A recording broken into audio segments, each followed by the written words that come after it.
It's my great pleasure to introduce to you how to program ANYSECU GT-300 POC radio. It's Linux system. It must use computer to program it, then it can write in account to continue work. First of all, we download the software from ANYSECU website.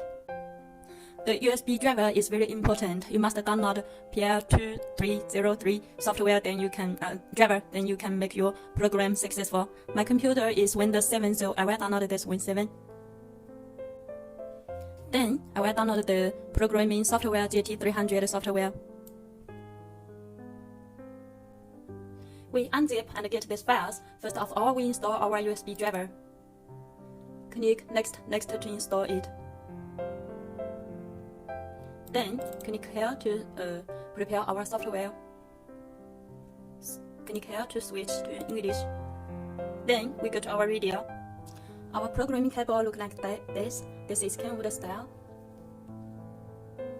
And the USB Kenwood style we connect to our radio.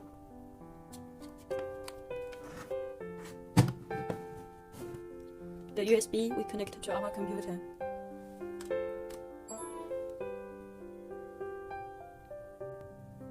Then we press this PTT button, power on the radio, it entered to program mode. Press this PTT button and power on the radio.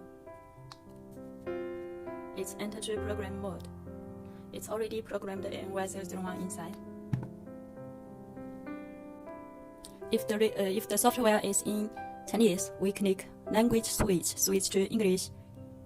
Then we go here for our the Realptt account. This account you have to buy from supplier. And the password. Other settings set as you want. Here must be ZZD. Other information such as language set as you want. And here we must fulfill the URL. URL we can find from our URL list. We click to open it and we will find the nearest location is your URL, means the server location. I copy it, keep it here. Then we will click write to our radio. After write successfully, it will automatically restart and enter to working mode and is searching signal. That's all. Thank you.